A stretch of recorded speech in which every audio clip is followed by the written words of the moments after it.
Es sveicinu jūs ar mienu! Islāms māca, ka viena no cilvēka dabiskajām īpašībām, ko radītājs ir ielicis cilvēkā, ir viņa sajūta par brīvo gribu attiecībā uz darbībām, kuras viņš pats izvēlas. Un šī brīvā griba ir dievišķa taisnība, lai cilvēks uzņemtos atbildību par savu izvēļu sekām. Tādējādi Dievs viņu atalgo, ja viņš dara labu, un soda, ja dara jaunu.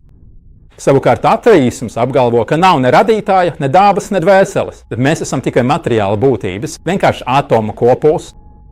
Ateistiem tika jautāts, kā jūs izskaidrojat to, ka cilvēks pats sevī izjūt brīvas izvēles iespēju savās darbībās. Viņš var pirkt vai neteikt, runāt vai nerunāt, rakstīt vai nerakstīt. Atomi, no kuriem sastāv cilvēks, nav apveltīti ar apziņu vai izvēli. Tie vienkārši pakļaujas zināmām bioķīmiskām likumībām. Ja mūs vada šo atomu materiālā daba, ja mūsu rīcība ir tikai nejaušības radītu gēnu un nervu šūnu impulsu rezultāts, tad mēs neesam nekas vairāk kā roboti, kas darbojas pēc noteiktas programmas. Vai esat redzējuši robotu, kurš pats izvēlas darīt kaut ko citu, nevis to, uz ko tas ir ieprogrammēts? Un arī mēs, pēc jūsu materialistiskās izpratnes, esam miesas roboti, gluži kā metāla roboti. Kā tad jūs izskaidrojat brīvo gribu pēc visa šī? Šis ir viens no tiem jautājumiem, uz kuriem ateisti atbild apjukuši un neziņā.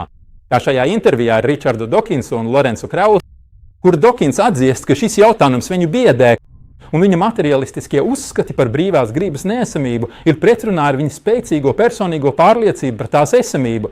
Kā jau ierasts ateistiem, viņi izvairījās no strupceļa, noliedzot acīm redzamus faktus un pretrunā ar veselo saprātu.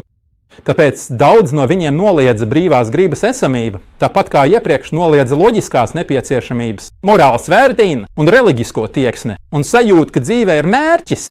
Tā, piemēram, Dawkins savā grāmatā Ēdens upe saka, ģenētiskais kods nerūpējas un nezina, tas vienkārši ir tāds, un mēs dejojam pēc tā melodijas. Citiem vārdiem sakot, mēs esam roboti, kurus vada gēni. Un redzam, ka ateists neirozinātnieks Sams Harris saraksta grāmatu ar nosaukumu Brīvā griba, kuras sākumā viņš saka, brīvā griba ir ilūzija. Viņš cilvēku raksturu kā bioķīmisku marioneti.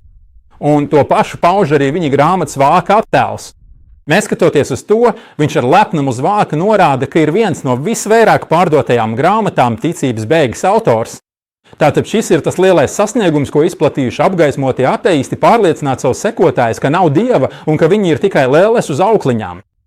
Un redzi vides un evolūcijas profesoru Džeriju Kvīnu rakstām rakstu ar nosaukumu Tev nav brīvas gribas. Un tieši šis ir uzskats, kas saskana ar ateismu un materialistisko pieju, ka brīvai gribai nevajadzētu pastāvēt. Bet vai tiešām ateisti, noliedzot to, ir izbēguši no strupceļa? Vai arī viņi paši sevi ir iedzinuši pretrunu un bezgalīgu jautājumu jūrā, ja cilvēkam patiešām nav izvēles brīvības? Kāds tad ir pamatojams viņu sodīt, ja viņš pastrādā noziegumu, nogalina, zog, izvaro, spīdzina un dara visus šos šausmu darbus? Kāpēc mēs viņu sodām, ja viņš ir savu gēnu upuris, kas viņu vada pret viņa gribu? Un ja devīgais, nesautīgais un upurēties gatavais cilvēks arī ir spiests rīkoties tā, kā viņš rīkojas, kāds tad ir pamatojams viņu slāvēt? Vai nav dīvaini, ka Sams Harris, kurš cilvēks raksturu kā bioķīmiskas lelles, pats ierosināja nomest kodolbumbu uz musulmaņiem, lai atbrīvotos no viņu ļaunuma? Vai nav arī dīvaini, cik ļoti ateisti cenšas izskaust to, ko viņi sauc par dieva ilūziju no pasaules? Bet tajā pašā laikā viņiem nav īpašas vēlmes atbrīvoties no cita, viņaprāt, maldīga priekšstata. Cilvēka brīvās gribas ilūzija. Lai gan šī ilūzija liek cilvēkiem sodīt nabaga noziedzniekus, kuri ir spiesti darīt noziegumus. Un ja nav brīvas gribas, ja ticīgais ir spiests ticēt un ateists ir spiests būt neticīgs, kāpēc tad ateisti tik dedzīgi aicina pie sava ateisma, ja cilvēkam nav īstas gribas, ar kuru viņš varētu mainīt savu pārliecību? Vai nav ļoti amizanti, ka ateisti raksta grāmatas, lai pārliecinātu citus, ka brīvā griba neeksistē? Lai gan tas nozīmē, ka viņu rakstīšana nav nekāda racionāla darbība, bet vienkārši burti, kas sakārtoti bioķīmisko reakcijas spiediena rezultātā. Un ir skaidrs, ka šo reakciju dienas kārtībā nav patiesības meklēšana, nemaz nerunājot par tās sasniegšanu. Un kāda gan ir mācīšanās vērtība, ja cilvēkam nav brīvās gribas, ar kuru izvēlēties pareizās zināšanas, nevis aplamās? Ja viņš tiek spiests pret savu gribu nonākt pie noteiktiem secinājumiem, neatkarīgi no tā, vai tie ir pareizi vai aplami.